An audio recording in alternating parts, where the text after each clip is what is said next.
यहाँ नया गांव से लेकर विधानसभा से लेकर पठानकोट तक हम गुज्जर एकता इकट्ठी करने की कोशिश करेंगे। पर वो आज पूरे पंजाब में चल गई। वो लोग सारे गुज्जर बरादरी है जहां जहां बैठी है वो सारी इकट्ठी हो गई। जैसे हमारे यहाँ 17,000 वोट है, गांव की वोट है। खड़ शहर के अंदर, नवाग्रोह शहर के अंदर 8 से 10 हजार वोट हमारी गुजरा की है। कोई हरियाणा से आया हुआ है, कोई पंजाब से आया, कोई हिमाचल से आया। जब अब हमने ये गुज्जर भाईचारे की एकता इकट्ठा करने की बात की है, उन लोगों ने मेरे को खुद संपर्क किया। जैसे हमारा विधानसभा हल्का खरड़ है, इसके अंदर 25,000 प्लस वोट आज गुज्जरों की है। मुझे लग रहा है भाई ये हमारे कैंडिडेट गुज्जर भाईचारे को कोई भी पार्टी नुमाइंदगी दे तो ये 95% वोट एक साइड डालेगी।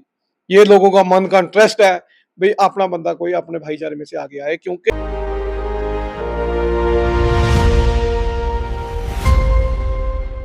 आज हमारे साथ मौजूद हैं श्याम सिंह गुज्जर जी।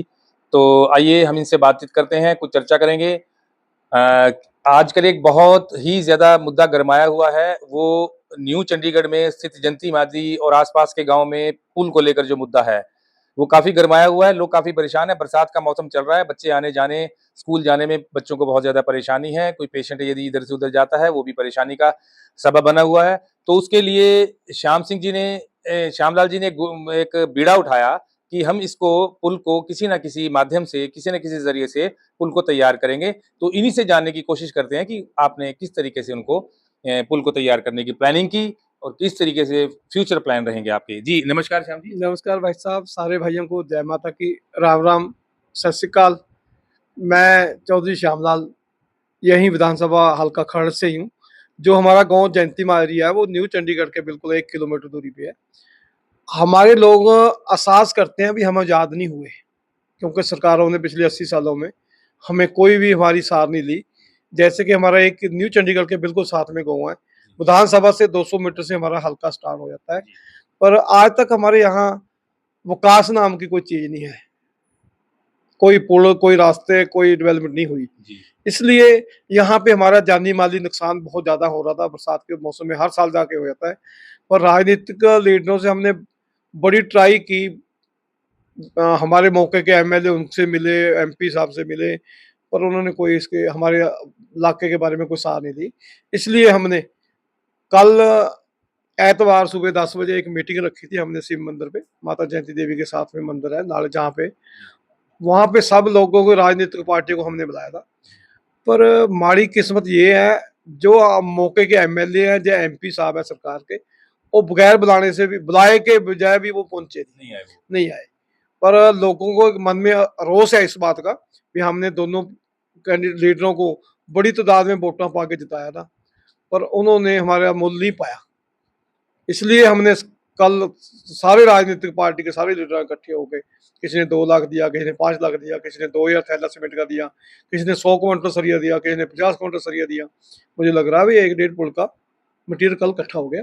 अब हम घर घर जाएंगे, यहाँ गाँव में सारे में घूमकर ये काम जो छेड़ा है माता जयंती देवी का नाम लेकर, हमने ये नींव पत्थर रखा है, इसको पूर्ण करेंगे। श्याम सिंह जी, आप ठीक है, जनसेवा के माध्यम से चर्चा का विषय है, आपने ये बीड़ा उठाया, ये बहुत एक इम्पोर्टेंट इश्यू है और इससे किसी एक गांव को नहीं, बहुत सारे ग्रामवासियों को इसका फायदा है। तो यदि हम बात करें मौजूदा राजनीतिक माहौल को लेकर, पंजाब में पूरी राजनीति इस समय गरमाई हुई है। हर राजनीतिक दल अपने अपने चुनाव प्रचार में लगभग लग चुका है। तो आपकी अगर हम बात करें तो आप भी पिछले कई वर्षों से राजनीति में हैं और जिला परिषद का चुनाव जीतकर आपने एक बहुत बड़ी उपलब्धि हासिल की थी। तब से आप लगातार स्ट्रगल कर रहे हैं राजनीति में अपने पैर जमाने की। तो आने वाले विधानसभा चुनाव में जो 2027 में आ रहा है, इसमें आपका क्या इसके आपका रास्ता रहेगा? किस राजनीतिक दल में आप जाएँगे? क्या आप चुनाव लड़ सकते हैं? क्या आप आज़ाद चुनाव लड़ सकते हैं? इसके बारे में हमें बताइए, क्योंकि जनता के बीच में बहुत सारी चर्चाएँ हो रही हैं आपके बारे में कि श्याम सिंह गुज्जर अगर लोगों के बीच में इस तरीके से इमदाद कर रहा है, कहीं जा रहा है, हर प्रकार से मदद कर रहे हैं, अब पुल का बीड़ा आपने उठाया, तो ये एक राजनीतिक स्टंट भी हो सकता है। बताइए। देखो भाई साहब, पिछले समय से कुछ पौने 5 सालों में आम आदमी पार्टी की सरकार है। सीएम साहब ने पंजाब में काफी काम किए हैं, गरीब लोगों के बारे में काफी सोचा है। जो हमारे यहाँ पे काम नहीं हुए उनका कारण है जो हमारे यहाँ के एमएलए हैं या एमपी साहब हैं, वो उनकी नालायकी है। जे लीडर अच्छा हो, लीडर लोकल हो, जिसको पता हो लोगों को दुख का, तो ये काम सारे बिना कहे से हो सकते थे। जैसे पंजाब में सीएम साहब दावे करते हैं, देखा भी है, हमने सुना भी है, सीएम साहब की सरकार की कोई कमी नहीं है, पर उनके पास कोई जाके मांगने वाला हो, बताने वाला हो, तो ये काम कोई बड़ी बात थोड़ी थी। मैं इस करके सीएम साहब को भी बेनती करता हूँ, भाई आने वाले समय में ऐसी कोई दोबारा गलती ना हो जाए, क्योंकि जैसे यहाँ से 2 बारी आम आदमी पार्टी का एमएलए जीता है। पिछली बारी कमर संधू थे, वो कहाँ से लाकर यहाँ उतार दिए। वो जीतने के बाद मुड़ के हल्के में वो उन्होंने कोई मुड़ के आने की कोशिश ही नहीं की। चलो उनकी मजबूरी थी, उनके बेटे की डेथ हो गई थी। उसके बाद दोबारा आम आदमी पार्टी ने जो गिफ्ट दिया हमें, विवाद अनमोल गगनमान, वो भी देखो कहाँ से लेकर उतार दिया। पर वो जीतने के बाद उन्होंने भी कोई गरीब लोगों की कोई साथ नहीं ली। गरीब हमारे हल्के के अंदर एससी बीसी वोट है, जो एससी वोट है वो 1 लाख के करीब है, जो बीसी वोट है वो भी 1 लाख के करीब है। ये गरीब लोग हैं, ये सोचते हैं भाई कोई नवा बंदा, कोई नवा कारगुजारी करने वाला कोई, इसीलिए अनमोल गगनमान को लोगों ने वोटें डाली थी। ये यूथ है, ये शायद हमारे इलाके कुछ करे, पर उन्होंने तो इलाके के बारे में सोचा ही नहीं है। एमएलए बनने के बाद वो मंत्री भी बने। देखो ये सरकार की तो कोई वो नहीं है, ये सरकार के बाद जाएंगे तो काम तो हो जाने थे, ये कुछ कोई बड़ी बात नहीं थी। जैसे पिछली बारी अकाली दल की सरकार थी, उन्होंने ये मेरे घर के साथ 2 पुल लगाए, पीछे जो रैंप टूटे हैं ये रैंप लगाए। हाँ, हमारा अपना कैंडिडेट था, वो यहाँ का लीडर था, उन्हें पता था, अपने लोगों के दुख का पता था। जो बाहर से आते हैं उनको पता क्या है किसको क्या दुख है। इसलिए मैं तो ये बेनती करूंगा सारी राजनीतिक पार्टियों को, भाई जो भी जहां भी जो भी कैंडिडेट देना है वो लोकल होना चाहिए, उसको लोगों के दुख का पता होना चाहिए। चौधरी जी, आपने अभी पिछले दिनों में एक गुज्जर सम्मेलन किया था मुल्लापुर एरिया में, तो उसको क्या समझे हम कि क्या आप गुज्जरों को, अपनी बिरादरी को, जिस बिरादरी से आप संबंध रखते हैं, क्या उनको आप एकजुट कर पाए? किस मुद्दे को लेकर था? क्या आपने उसका मतलब आपको क्या फ़ायदा हो सकता है उसका? देखो भाई साहब, पिछली बारी मैंने जिला परिषद का इलेक्शन लड़ा था। मेरे भाईचारे का मेरे पे कर्ज चढ़ा हुआ है, मैं किसी ना किसी तरह उसको उतारूंगा। पर मेरे को फिर भी शंका थी कि शायद हमारी जो बरादरी वो इकट्ठी ना हो पाए। हमने 50 बंदों को कॉल की थी, वहां पे 1000 करीब बंदा पहुंचा। पर मैं ज्यादा कुछ तो नहीं कहता। यहाँ नया गांव से लेकर विधानसभा से लेकर पठानकोट तक हम गुज्जर एकता इकट्ठी करने की कोशिश करेंगे। पर वो आज पूरे पंजाब में चल गई। वो लोग सारे गुज्जर बरादरी है, जहां जहां बैठी है वो सारी इकट्ठी हो गई। जैसे हमारे यहाँ 17,000 वोट है, गाँव की वोट है। खड़ शहर के अंदर, नवाग्रोह शहर के अंदर 8 से 10 हजार वोट हमारी गुजरा की है। कोई हरियाणा से आया हुआ है, कोई पंजाब से आया, कोई हिमाचल से आया। जब अब हमने ये गुज्जर भाईचारे की एकता इकट्ठा करने की बात की है, उन लोगों ने मेरे को खुद संपर्क किया। जैसे हमारा विधानसभा हल्का खरड़ है, इसके अंदर 25,000 प्लस वोट आज गुज्जरों की है। मुझे लग रहा है भाई जे हमारे कैंडिडेट गुज्जर भाईचारे को कोई भी पार्टी नुमाइंदगी दे, तो ये 95% वोट एक साइड डालेगी। ये लोगों का मन का इंटरेस्ट है भाई, अपना बंदा कोई अपने भाईचारे में से आगे आए, क्योंकि यहाँ पे जर्नल को सीट मिलती है, पर हमारे हल्के के अंदर हिंदू वोट 1,80,000 के करीब हिंदू वोट है, प्लस 2 लाख वोट यहाँ पे एससी बीसी है।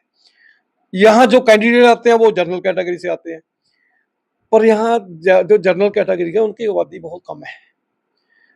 इस बारी नवे समीकरण बनेंगे, नवी राजनीति स्थिति होगी यहाँ पे। ये देख लो ना, तो आपके सामने आ जाएगा। 2 महीने, 2.5 महीने, 3 महीने का समय रह गया। तो यानी कहने का मतलब ये है कि आप अपनी ओबीसी बिरादरी का फ़ायदा उठाना चाहते हैं। आप चाहते हैं कि अगर आप ओबीसी बिरादरी से हो तो पार्टी आपको कंसिडर करे, राजनीतिक दल आपको कंसिडर करें और इसका फ़ायदा उनको भी मिले।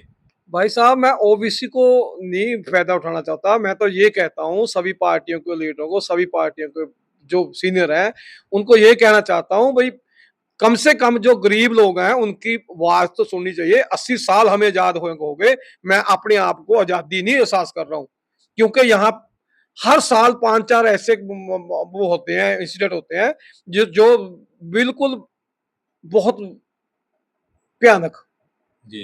इस करके मैं ये चाहता हूँ, सारी लीडरों को यही बेनती करता हूँ, हमारा यहाँ का सारी पार्टियां लोकल कैंडिडेट दें जिनको इन लोगों की तकलीफ का पता हो। विधानसभा क्षेत्र की अगर बात करें, आज विधानसभा क्षेत्र में जहाँ भी हम जाते हैं, सर्वे करते हैं, लोगों से बातचीत करते हैं, मेन मुद्दा यही है, सड़कों का डेवलपमेंट नहीं हुई। अभी हम हलालपुर, आपके यहाँ खरड़ के अंदर हलालपुर क्षेत्र पड़ता है, वहाँ पर गए, वहाँ हमारी गाड़ी ही फँस गई थी।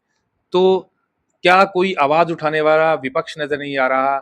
आप शिरोमणि अकाली दल में हैं, आपके लोग भी कहीं नजर नहीं आ रहे, कांग्रेस के लोग भी इस मुद्दे के ऊपर लामबंद नहीं हो रहे हैं, अपने-अपने कैंपेन करते हैं, लोग चले जाते हैं, लेकिन क्या जनता की आवाज को उठाने वाला कोई नुमाइंदा है यहाँ पर? कोई राजनीतिक दल है यहाँ पर?